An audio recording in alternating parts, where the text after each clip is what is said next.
Hai teman-teman, hari ini aku ada satu pertanyaan. Menurut kamu, penting nggak sih yang namanya self-love? Atau yang mana yang lebih penting?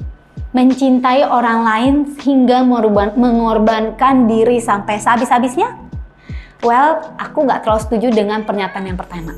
Dan saya lebih setuju bahwa mencintai diri sendiri atau self-love itu penting banget. Kenapa teman-teman?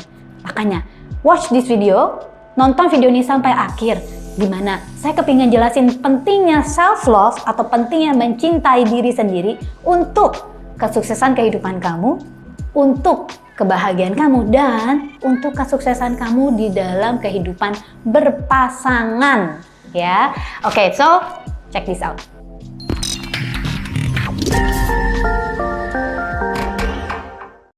Selamat datang di channel kami, channel yang dibawakan dengan sepenuh hati, yang berbicara tentang hati, dari hati ke hati, untuk kamu yang punya hati, dan yang mau punya hati. Love, life, and ice cream. Enjoy guys!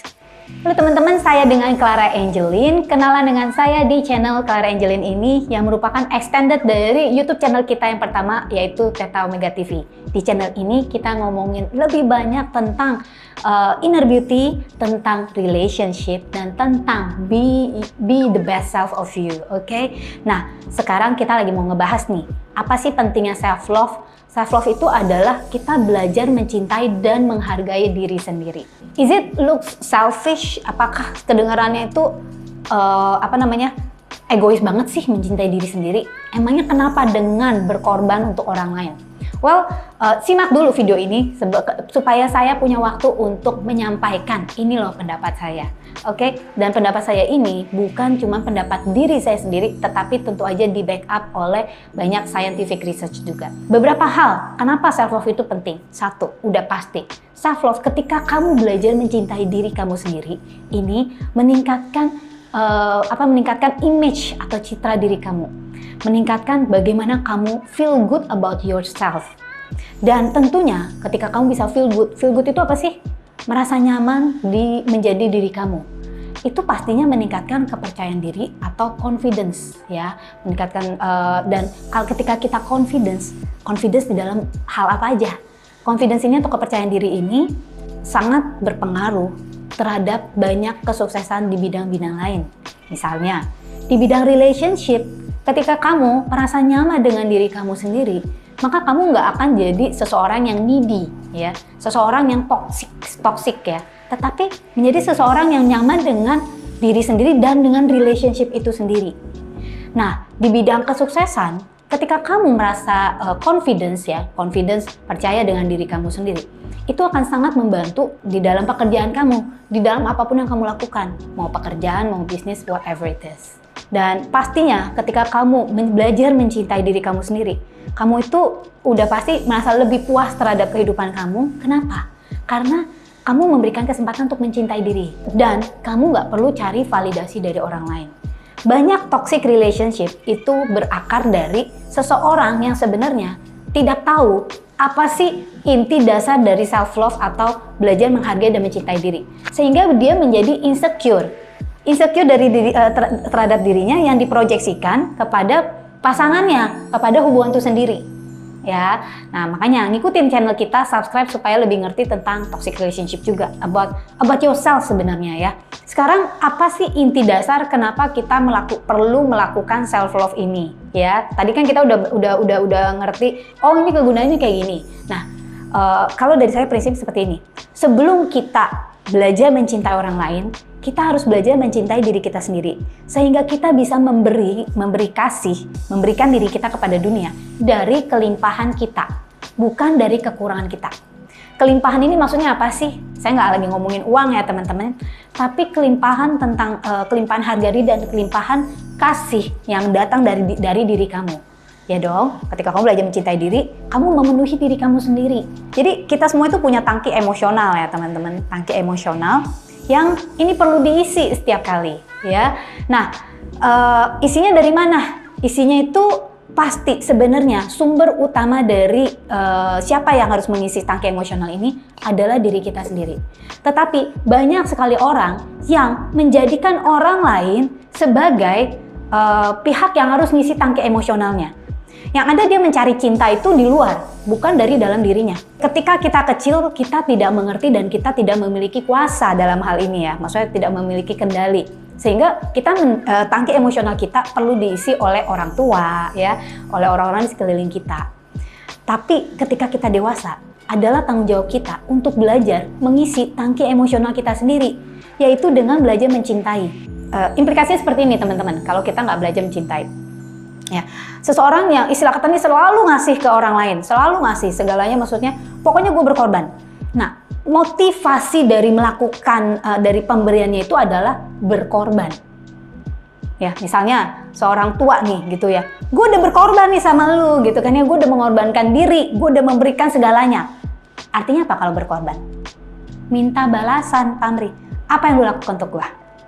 Ya, kenapa? Karena ketika dia memberi, dia merasa kekurangan dan tangkinya habis hilang. Memberikan seluruh waktu, seluruh hidup ya.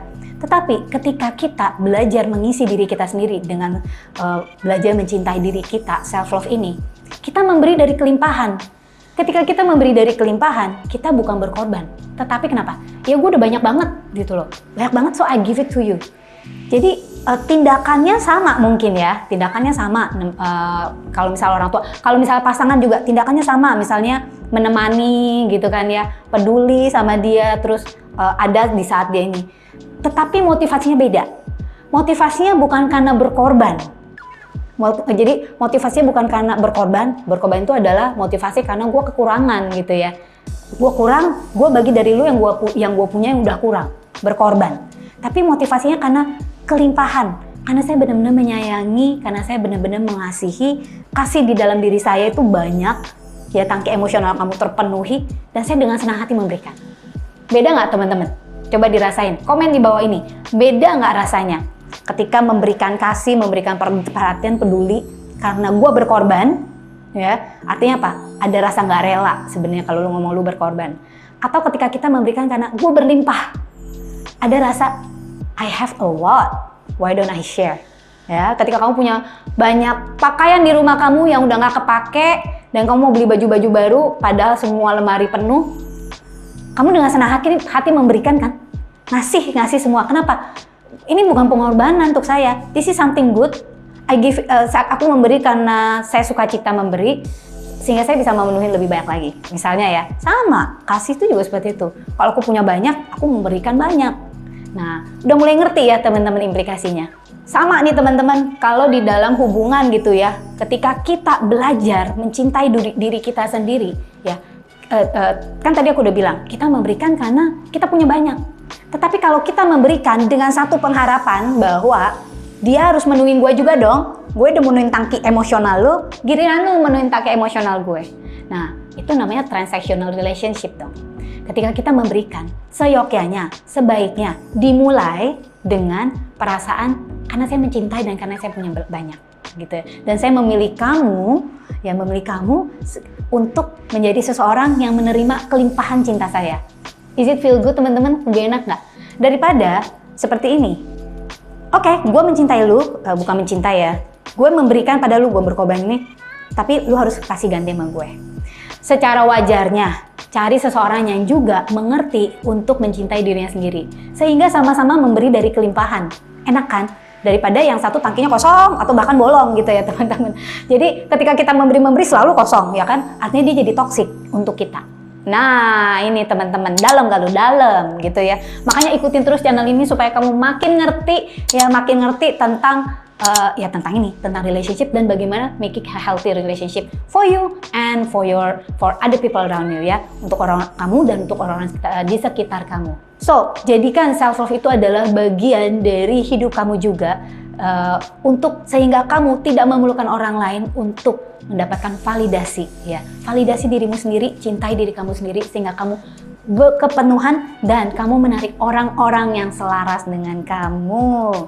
Ikutin kita di channel ini, udah pasti subscribe, like dong teman-teman ya. Please ya, subscribe juga and share video ini kalau video ini bermanfaat untuk kamu.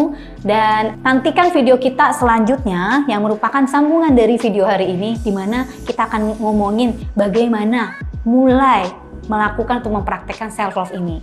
Self love ini bukan cuma soal pamper yourself ya, artinya bukan cuma di kulit, tetapi kita akan menggunakan metode 5 bahasa kasih untuk mencintai diri kamu sendiri lebih lagi dan memenuhi kebutuhan emosional kamu ini, sehingga kamu menjadi seseorang yang the best version of yourself. Setuju teman-teman? Saya dengan Clara Angeline, thank you for watching this video and don't forget to live your fabulous life. Jangan lupa untuk hidup menjadi dirimu yang the best dan luar biasa dan mengalami hidup yang berkelimpahan.